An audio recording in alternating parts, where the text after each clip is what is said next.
ये एक फैशन हो गया है।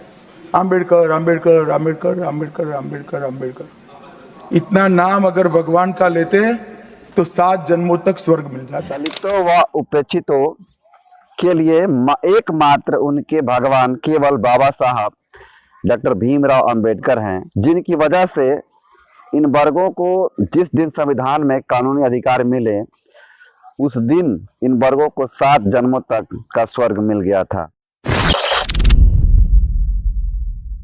जिस पल का पूरा देश इंतजार कर रहा था, जिसके विचारों को जानने के लिए पूरा दलित समाज, SC ST OBC समाज, पूरा बहुजन समाज उत्सुक था जानने के लिए कि उनका इस घटना पे क्या ओपिनियन है, वो फाइनली इंतजार खत्म हो चुका है।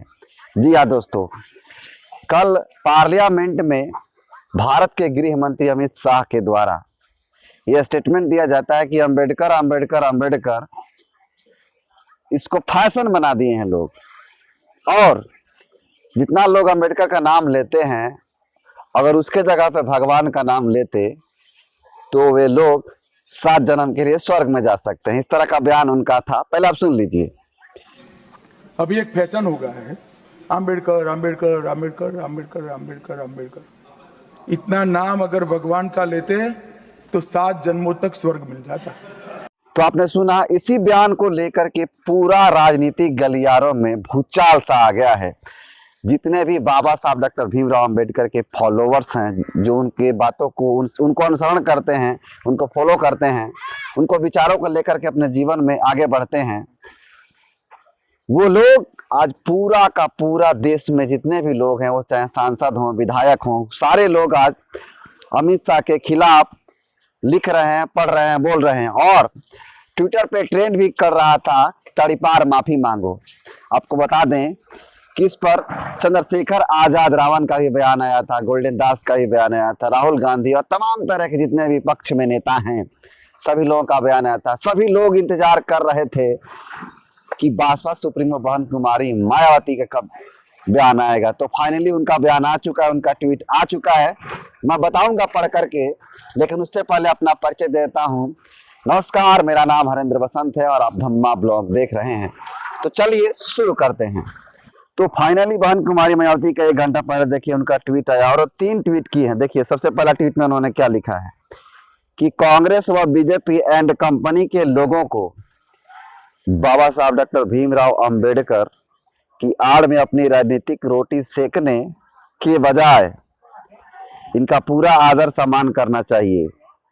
इन पार्टियों के लिए इनके जो भी भगवान है, उनके पार्टी का कोई एतराज नहीं है, लेकिन दलितों व उपेक्षितों के लिए एकमात्र उनके भगवान केवल बाबा साहब डॉक्टर भीमराव अंबेडकर हैं, जिनकी वजह से इन वर्गों को जिस दिन संविधान में कानूनी अधिकार मिले उस दिन इन वर्गों को 7 जन्मों तक का स्वर्ग मिल गया था।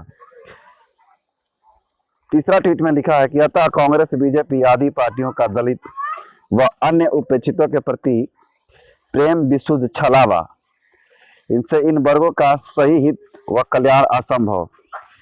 इनके कार्य दिखावटी ज्यादा, ठोस जनहितैषी कम। बहुजन समाज व इनके महान संतों, गुरुओं, महापुरुषों को समुचित आदर सम्मान BSP सरकार में ही मिल पाया।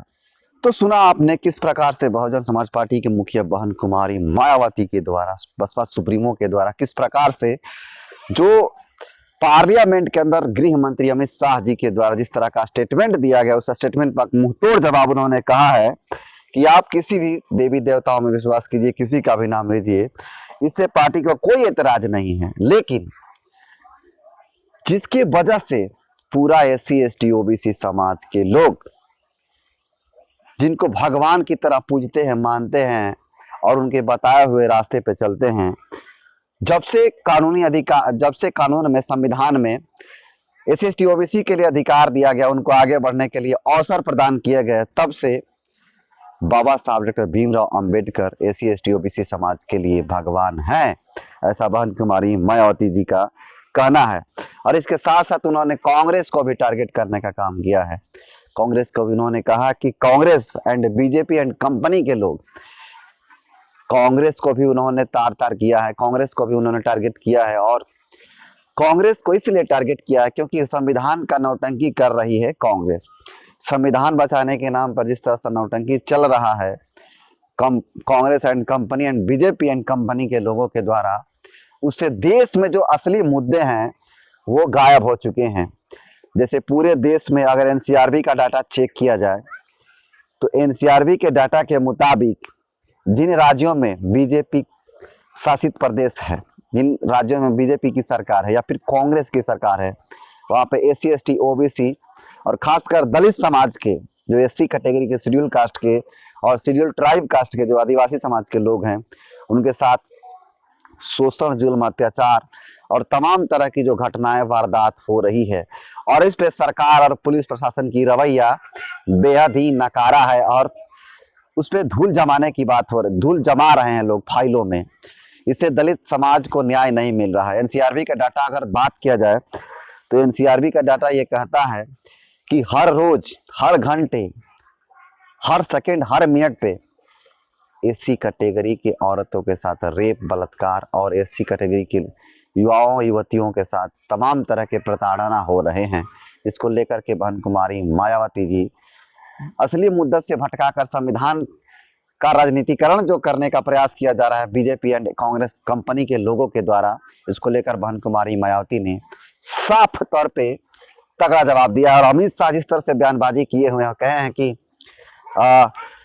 भगवान को पूजते, भगवान को इतना नाम लेते तो 7 जन्म के लिए स्वर्ग मिल जाता। तो इस पर बहन कुमारी मायावती का साफ तौर पे कहना है कि एससी एसटी ओबीसी और दलितों के लिए उसी दिन स्वर्ग मिल गया था 7 जन्मों के लिए, जिस दिन कानून में, संविधान में बाबा साहब डॉक्टर बी आर अम्बेडकर ने हक अधिकार की बात कही, हक अधिकार दिलाने के लिए प्रावधान किए, कानून बनाए। इसको लेकर के जो कुछ लोग हैं अपना अपना प्रतिक्रिया दे रहे हैं कि काफ़ी देर आया हुआ है ट्वीट, और आया भी है तो उस तरह का तगड़ा जवाब नहीं दिया गया है। तो उन लोगों के लिए मेरा भी जवाब ये रहेगा कि भैया गाली दें तब अच्छी रहेंगी। आप लोग यही ना चाहते हैं कि गाली दें और एकदम उतावला होकर के जो गुस्सा वाला जो ट्वीट है उस तरह का करें। तो बहन कुमारी मायावती इस देश की तीसरी बड़ी पार्टी के नेता हैं और वो जो भी बोलती हैं उसका कहीं ना कहीं असर दिखता है। तो वो काफ़ी मजी हुई नेत्री हैं। तो इस तरह का आप लोग अगर सोच रहे हैं तो उतावलापन वाला, चाहे गुस्से में ये कर देंगे वो कर देंगे, इस तरह की घटनाएं के बारे में अगर वो जिक्र करती हैं तब आप लोगों के लिए अच्छा है, लेकिन ऐसा नहीं सोचिए आप। पवन कुमारी मायावती एक ऐसी नेत्री है जो बहुत ही अच्छा तरीका से बयानबाजी करती है, पढ़ करके वो अपने बातों को रखती हैं लोगों के बीच में, ताकि जितने भी उनके विरोधी दल के नेता लोग हैं या फिर उनकी आईटी सेल है, वो सारे आईटी सेल उनके खिलाफ, उनके बयानों को गलत तरीके से उपयोग ना करके उनको बदनाम ना करने की कोशिश करें। बाकी अमित शाह इस प्रकार का बयान देते हैं और उसको बहन कुमारी मायावती ने तगड़ा जवाब दिया, मुंह तोड़ जवाब दिया है। उसको आप कैसे देखते हैं कमेंट कर दीजिए। बहुत बहुत धन्यवाद।